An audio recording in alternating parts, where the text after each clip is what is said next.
Hello everyone, welcome back to Priyanka NET classes. So basically आज के इस लेक्चर में हम लोग एनडीए यूजीसी नेट जेआरएफ का जो आपका कल एग्जाम होने वाला है, राइट, कल से यानी कि 13 जून से आपका 2023 के नेट के एग्जाम शुरू हो रहे हैं, राइट। सो ये लेक्चर बेसिकली है कुछ last minute tips for the 13 June exam. और अगर आप में से किसी का 14 को है, 15 को है या जून में किसी भी डेट को है, ठीक है, इधर फर्स्ट फेज में या सेकेंड फेज में, सबके लिए ये लेक्चर इक्वली यूजफुल रहेगा, ठीक है। सो कल से जिनके एग्जाम शुरू हो रहे हैं, मेरी आप सबसे रिक्वेस्ट रहेगी प्लीज इस वीडियो को जरूर से देखिएगा, क्योंकि मैं कुछ ऐसी चीजें बताने वाली हूँ ना जो आप एग्जाम के बाद आके रिग्रेट करते हो कि यार ये काश ये चीजें पता होती ना, तो एग्जाम में कुछ क्वेश्चन ज्यादा राइट हो जाते या कुछ क्वेश्चन रॉन्ग नहीं होते थे वगैरह वगैरह, राइट। तो ये लास्ट मिनट टिप्स है फॉर द जून एग्जाम, ठीक है।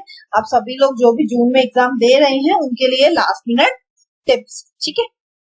सो सबसे पहली टिप जो आपको ध्यान में रखनी है वो क्या है, कीप ट्रैक ऑफ टाइम, ठीक है। आप सबको किस पे ध्यान रखना है, टाइम पे ध्यान रखना है। आप सबको पता है कि आपको कितने आवर्स मिलते हैं, 3 आवर्स मिलते हैं, है ना।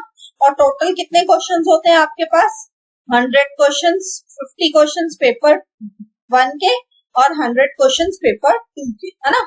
पेपर 1 के कितने क्वेश्चंस होते हैं, 50, पेपर 2 के कितने होते हैं, 100, यानी टोटल 150 क्वेश्चंस होते हैं। और आपके पास टाइम कितना है, 3 आवर्स। 3 आवर्स यानी 3 आवर्स भी बोल सकती हूँ मैं इसको 180 मिनट्स भी बोल सकती हूँ, यानी मोटा मोटी देखोगे अगर आप एक क्वेश्चन के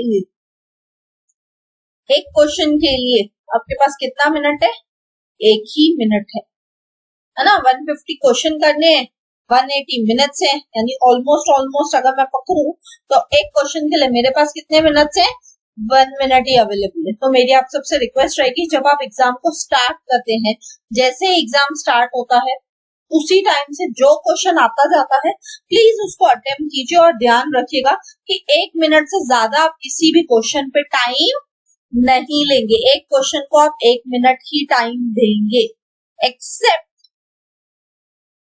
डीआई और मैथ्स, ठीक है।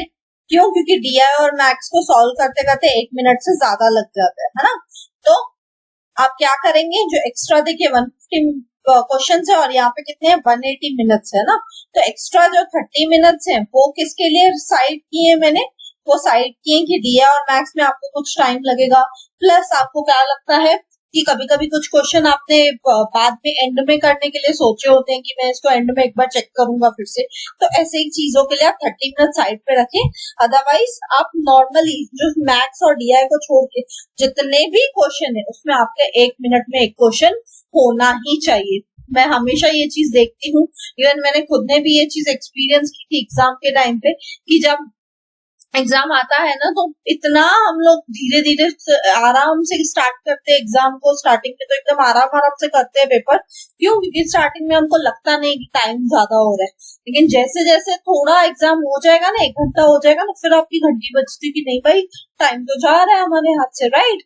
तो इसलिए प्लीज ऐसा मत कीजिए, स्टार्टिंग से ही टाइम का ध्यान रखिए। अदरवाइज बहुत लोग होते हैं जो क्या बोलते हैं एंड में कि एग्जाम हम लोग टाइम पे कंप्लीट नहीं कर पाए, तो ऐसी गलती नहीं करनी है। आपको एग्जाम टाइम पे कंप्लीट करने के लिए आपको टाइम का ध्यान रखना है। तो पहली टिप क्या है मेरी, 1 question is equal to 1 minute लिखना चाहिए, ठीक है। सेकेंड टिप क्या है, attempt all questions. Second tip क्या है, आपको सारे के सारे क्वेश्चन अटेम्प्ट करने चाहिए। क्यों, क्योंकि कोई भी नेगेटिव मार्किंग नहीं है ना, नो नेगेटिव मार्किंग। आपको क्या करना चाहिए, सारे के सारे क्वेश्चंस को अटेम्प्ट करना चाहिए, वेदर वो आपको क्वेश्चन आता है नहीं आता है। देखिए 150 क्वेश्चन होंगे तो ऐसा तो नहीं है ना 150 के 150 क्वेश्चन आते होंगे। हो सकता है कोई क्वेश्चन आपको पेपर 1 का नहीं आता हो सकता है कोई क्वेश्चन आपका पेपर 2 का आपको नहीं आता हो। तो डरिए मत, घबराइए मत। क्यों, क्योंकि पेपर में आपके पास क्या है, नेगेटिव मार्किंग नहीं है नेट के एग्जाम में फिलहाल तो इसलिए आप क्या करेंगे, आप सारे के सारे क्वेश्चंस अटेम्प्ट करेंगे। वेदर वो राइट हो या रॉन्ग हो वो एक अलग बात हो सकती है, लेकिन आप अटेम्प्ट तो सारे ही करके आएंगे। बहुत बार मैंने बहुत स्टूडेंट्स को देखा है जिनको ये नहीं पता होता है, वो क्या करके आते हैं, वो लोग मिस्टेक क्या करके आते हैं, वो लोग कुछ कुछ क्वेश्चन को छोड़ देते हैं। छोड़ना नहीं है, सारे के सारे क्वेश्चन अटेम्प्ट करो, ठीक है। Third tip, always save and then go for next. हमेशा पहले जो क्वेश्चन सॉल्व किया, जो अटेम्प्ट किया, उसको सेव करो। आपके पास ना साइड पे ना बार होगा ऐसे, आपके पास ना पेपर में साइड पे ऐसे क्या होगा, बार होगा, जिसमें आपके पास क्या होगा ना, सपोज ये एक बार है आपके पास, ठीक है। इसमें अलग अलग ऑप्शन होंगे। एक ग्रीन कलर में ऑप्शन होता है, ग्रीन में आप, जो किसका होता है, सेव का, ठीक है। तो आप क्या करेंगे, आप वहां से सेव करेंगे पहले। जो क्वेश्चन आपको 100% श्योर है कि ठीक है इसका आंसर ए है, तो क्या करो, ए पे क्लिक करो और उसको सेव वाला जो ग्रीन वाला ऑप्शन होता है उसको जाके क्लिक कर लो, ठीक है। नेक्स्ट चीज, अगर कोई क्वेश्चन के लिए आप अनश्योर है, ठीक है, आपको श्योर ही नहीं है कि इसका आंसर ए है कि बी है कि सी है कि डी है, आपको श्योर नहीं है, तो उस केस में क्या करेंगे, उस केस में आप क्या करेंगे, save and mark for review वाले ऑप्शन को क्लिक करेंगे। Save and mark for review, ठीक है। ऐसे करके आपके पास एक ऑप्शन होगा, save and mark for review. इससे क्या होगा ना कि जब पूरा पेपर खत्म हो जाएगा, एंड में जो जो क्वेश्चन में आपने save and mark for review किया होगा ना, आप उस क्वेश्चन में साइड पे जाके उस क्वेश्चन में जाएंगे डायरेक्ट, और उन क्वेश्चन को आप क्या कर सकते हैं, बाद में सेव करके आ सकते हो। और इन केस अगर आपको बाद में टाइम नहीं भी मिला सेव करने का, ग्रीन करने का टाइम ना भी मिला एंड में, तो भी क्या होगा, save and mark for review अगर आपने किया होगा तो भी ये क्वेश्चन कंसीडर होगा। यानी इस क्वेश्चन का जो भी आंसर आपने टिक किया है वो राइट होगा या रॉन्ग होगा, उसके हिसाब से आपको मार्क्स मिलेंगी ही मिलेंगी, ठीक है। तो अगर आपको फुल श्योर है, आप 100% कॉन्फिडेंट है अपने आंसर को लेके, ठीक है, अगर आप क्या है 100% श्योर है आंसर को लेके, तो सेव वाले ऑप्शन को टिक कीजिए। अगर आप 100% श्योर नहीं है तो आप किसको टिक करेंगे, save and mark for review. इससे क्या होगा, इससे एक चीज हो जाएगी कि आपको क्या होगा, एंड में अगर आपको कोई आंसर को फिर से चेक करना है, रिव्यू करना है फिर से, तो आप उस पर डायरेक्टली जाएंगे और आप उसको रिव्यू कर पाएंगे और आप उसको एंड में सेव करके आएंगे। अगर आपको सेव करने का टाइम नहीं भी मिला तो भी जो क्वेश्चन को आपने सेव एंड मार्क को रिव्यू करके टिक किया होगा, वो क्वेश्चन भी आपके फाइनल एग्जाम जो सबमिट हो जाएगा उसमें उसकी मार्क्स भी कंसीडर होंगी, अगर वो क्वेश्चन का आंसर राइट होगा तो, ठीक है। नेक्स्ट चीज जो आपको ध्यान रखनी है, और ये चीज बहुत बार होती है, scrolling issue.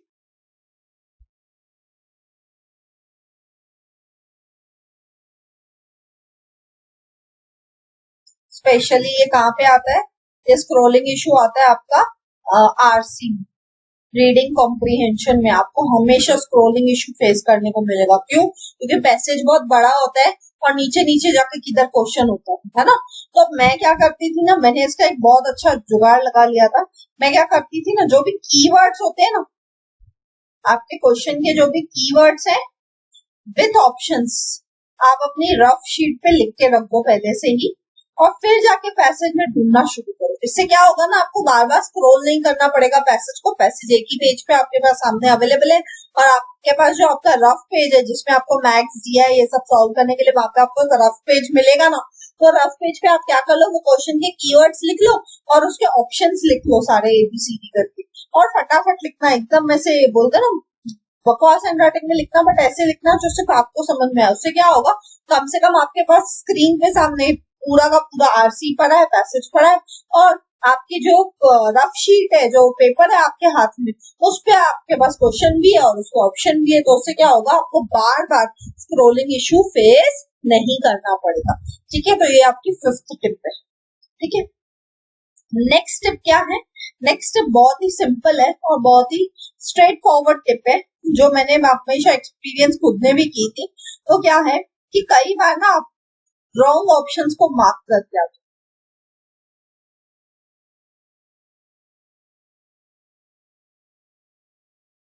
Wrong options mark, इसको आपको क्या करना है, इसको आपको अवॉइड करना है। कई बार क्या होता है ना, एग्जाम में आप इतने स्ट्रेस में होते हो, इतने टेंशन में होते हो, या कई बार स्क्रोलिंग के वजह से, कि सपोज किसी क्वेश्चन है A B C D, ठीक है, अब इतने सामने सामने तो है, तो मैंने सोचा इसका आंसर ए है, लेकिन मैंने गलती से किसको टिक कर दिया, बी को टिक कर दिया। तो ये भी चीज होती है, ठीक है। आप इस चीज को बिल्कुल अंडर एस्टिमेट मत कीजिए। मैं खुद एग्जाम में ऐसा करके आई हूँ, मेरे को खुद को पता है ये चीज होती है। क्यों? क्योंकि एग्जाम में मे भी आपका कभी ध्यान हट गया, या किसी ने बोलते ना कुछ रीजन की वजह से आपने इधर उधर देख लिया, या कुछ भी आवाज हुआ, या मे भी आपका कॉन्सेंट्रेशन हट गया। तो कई बार क्या होता है, या इवन नर्वसनेस की वजह से भी आप कई बार क्या करते हो, पेपर में लॉन्ग ऑप्शंस मार्क करके आते हो। आपको पता था इसका आंसर क्या है, इसका आंसर ए है, आपको मालूम भी था, लेकिन आपने ए सोच के भी बी को क्लिक कर दिया है गलती से। तो प्लीज ऐसी गलती नहीं करके आना, ये गलती से थोड़ा बचना, ठीक है। 7th टिप,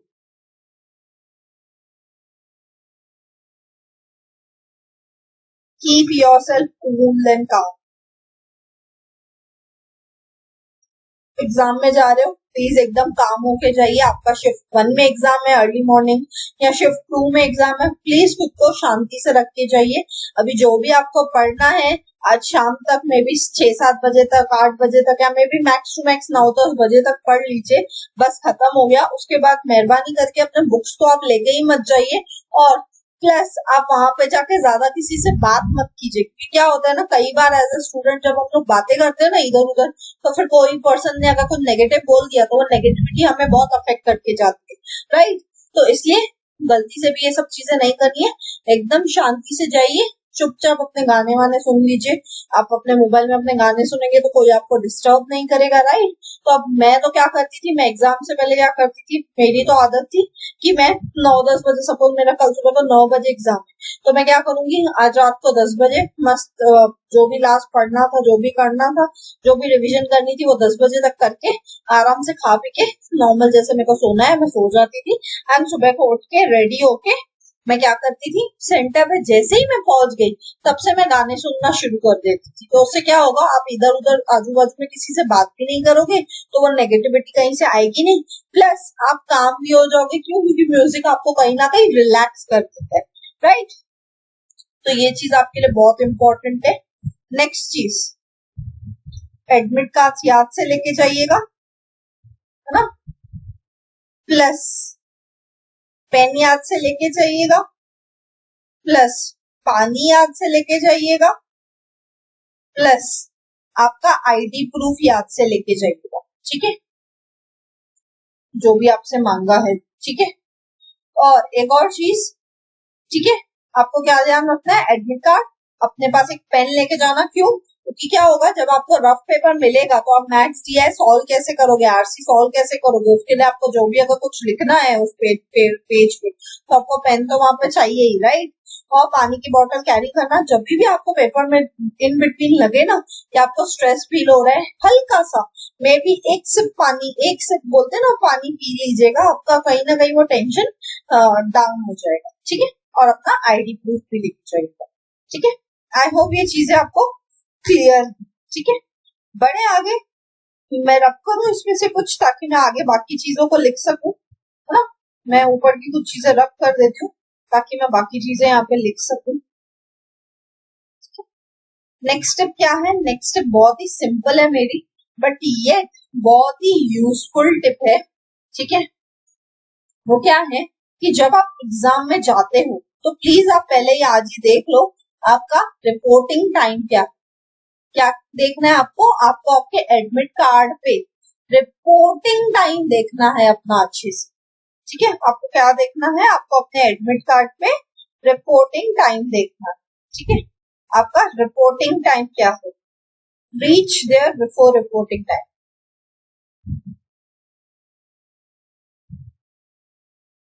सपोज 9 बजे का एग्जाम है आपका, 9:30 का, ठीक है। सपोज एग्जाम टाइम क्या है, 9:30 का, और आपके हॉल टिकट पे आपके एडमिट कार्ड पे रिपोर्टिंग टाइम लिखा है 8:10। तो ट्राई कीजिए आप 8 बजे के आसपास, 7:50 के आसपास ही इससे पहले पहुंच जाए, यानी ऑलमोस्ट 8 बजे या मे बी 7:50 को ही आप वहां पे पहुंच जाए। इससे क्या होगा ना, एंड मोमेंट पे आप रश नहीं करोगे, आप टाइम से पहले पहुंच गए हो। भले आप वहां पे जाके थोड़ा बोल सकते हैं ना, मे बी आप थोड़ा क्या कर सकते हो कि आप गाने वाने सुन लोगे, एक जगह पे बैठ जाओगे, लेकिन कम से कम ये हो जाएगा कि आप लेट नहीं पहुंचोगे। या अगर ट्रैवलिंग करते टाइम या मे बी आपका सेंटर दूर होगा तो कुछ ट्रैवलिंग में अगर देरी हो गई तो वो देरी से आप बच जाएंगे। इसलिए प्लीज मेरी आप सबसे रिक्वेस्ट रहेगी, आप एग्जाम देने जा रहे हैं तो थोड़ा सीरियस होकर देने जाइए। जो भी आपके एडमिट कार्ड पे रिपोर्टिंग टाइम दिया हुआ है उससे थोड़ा पहले 10-15 मिनट पहले ही पहुंच जाइए। भले आपको वहां पे जाके ऐसे फील होगा कि मैं जल्दी आ गई हूँ या मैं जल्दी आ गया हूँ, लेकिन प्लीज टाइम से पहले पहुंचिए ताकि आप बिल्कुल भी पैनिक में ना आए, या आपको ट्रैवलिंग के दौरान अगर लेट फास्ट हुआ भी तो भी आप क्या कर पाओगे, इजीली अपने सेंटर पे पहुंच पाओगे। ठीक है, नेक्स्ट टिप जो अगेन बहुत ही इंपॉर्टेंट टिप है, ठीक है, वो क्या है, फोकस ऑन योर पेपर।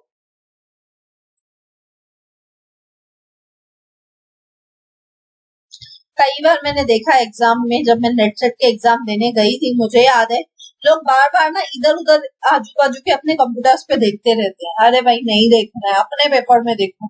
क्यों सबको लगता है इधर उधर देखेंगे मतलब कोई क्वेश्चन का आंसर मिल जाए? अरे क्या फायदा है, कॉपी करके कुछ नहीं होने वाला है वहां पे। क्यों? क्योंकि अगर सपोज कोई क्वेश्चन आपके पेपर में फर्स्ट नंबर पे, तो हो सकता है किसी और के पेपर में वो 26 नंबर पे हो, किसी और के आपके बाजू वाले के पेपर में वही क्वेश्चन शायद 59 पे। राइट, तो कोई मतलब ही नहीं है ना। कैसे ढूंढोगे कि वो कौन सा क्वेश्चन कर रहा है, मेरे में वो क्वेश्चन कब आएगा, और वेदर उसको सामने वाले का वो आंसर राइट है भी कि नहीं, है ना, वो भी तो कोई गारंटी नहीं है। इसलिए प्लीज अपने पेपर के ऊपर फोकस रखिए, पूरा का पूरा ध्यान अपने पेपर पे रखना है ताकि आप क्या कर सको, अच्छे से अपने पेपर को सॉल्व कर सको। ठीक है, नेक्स्ट टिप तो क्या है, बहुत ही सिंपल टिप है। जब आप मैथ्स और डीआई सॉल्व करते हो, ठीक है, मैथ्स और डीआई सॉल्व करते हो तो अच्छे से करिएगा। और अगर आपको कोई क्वेश्चन का आंसर नहीं आता है मैथ्स और डीआई का, सपोज कोई मैथ्स का टॉपिक आ गया, कोई डीआई आ गया, तो आपसे सॉल्व ही नहीं हो रहा है, ठीक है, कोई ऐसा तो क्वेश्चन आएगा ना पेपर में जो मे बी आपसे सॉल्व ही नहीं होगा, तो प्लीज उस क्वेश्चन को अपने ईगो पे मत ले लेना, उसको सॉल्व करने बैठ मत जाना उधर। अगर कोई मैथ्स या डीआई का क्वेश्चन 2-3 मिनट के अंदर अंदर सॉल्व नहीं होता है, प्लीज उसको छोड़ दो। उसका जो ऑप्शन आपको सही लगता है आप उसको ऐसे ही रैंडमली करो और आगे बढ़ जाओ। किसी भी क्वेश्चन को ईगो पे नहीं लेना है, दिल पे नहीं लेके जाना है अपने। जो क्वेश्चन आ रहा है करो, नहीं आ रहा है तो जो आपको सबसे ज्यादा राइट लगता है आप उस ऑप्शन को टिक करके आगे चलते बढ़ो। किसी भी क्वेश्चन को दिल पे लेने की जरूरत नहीं है, specially with maths and DI. कई बार बहुत बच्चे जो मैथ्स और डीआई में अच्छे होते हैं ना, उनको लगता है कि मैं तो हर एक मैथ्स और डीआई का सम तो सॉल्व ही करके आऊंगा। अरे नहीं भाई, जरूरी नहीं है हर एक का सॉल्व हो रहा हो। किसी किसी में कैलकुलेशन बहुत ज्यादा लंबी होती है, तो प्लीज ऐसी चीजें मत कीजिएगा।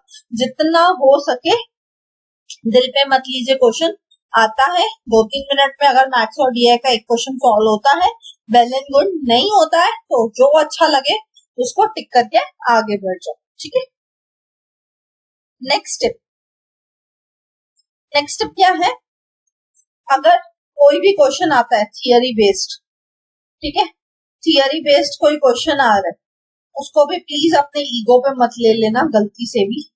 ठीक है, कोई थियरी बेस्ड क्वेश्चन आपसे सॉल्व नहीं हो रहा है, आपको समझ में नहीं आ रहा है कि भाई इस क्वेश्चन का आंसर क्या है, सपोज आपसे कुछ ग्लोबलाइजेशन से रिलेटेड पूछ लिया, या सपोज आपसे टाइप्स ऑफ रिसर्च से कुछ पूछ लिया, ऐसे कुछ जब आपसे पूछ लिया और आपको वो टॉपिक आता है लेकिन फिर भी अभी फिलहाल आपको उसका आंसर तो आ ही नहीं रहा है, तो उस केस में आप क्या करेंगे, अगर भले वो थियरी वाला क्वेश्चन भी है तो प्लीज उसको अपने दिल पे मत लीजिए।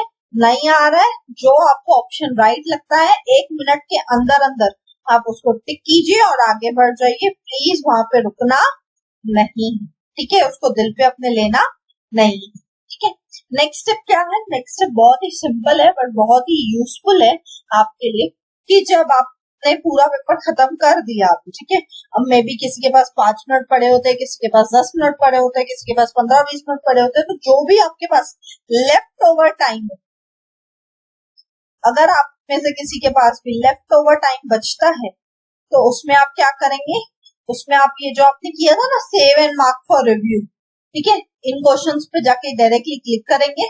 और अगर आप उन क्वेश्चन में से, सपोज मैंने किसी क्वेश्चन का आंसर ए टिक किया था लेकिन अभी मेरे को लगता है ए नहीं होगा, उसका आंसर क्या होगा, बी, तो आंसर चेंज करिए और उसको सेव करके, ठीक है, अगर आपके पास टाइम है तो। अगर नहीं है तो save and mark for review भी अगर आपने किया होगा तो भी वो क्वेश्चन क्या होगा, आपके फाइनल मार्क्स में कंसीडर होगा, अगर आपका वो आंसर राइट होगा तो।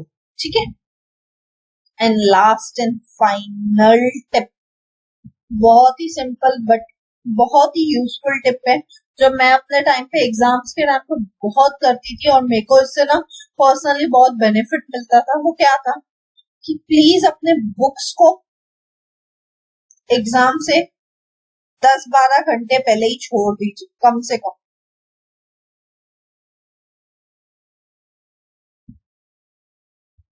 जो भी आप बुक्स या जो भी मोबाइल या इवन एंड मोमेंट पे बहुत सारे यूट्यूबर्स क्या करते हैं, सुबह सुबह को उठ के वीडियो डाल देंगे या सुबह को उठ के अभी पीवाईक्यू सॉल्व कराएंगे या एक्सपेक्टेड क्वेश्चन सॉल्व कराएंगे।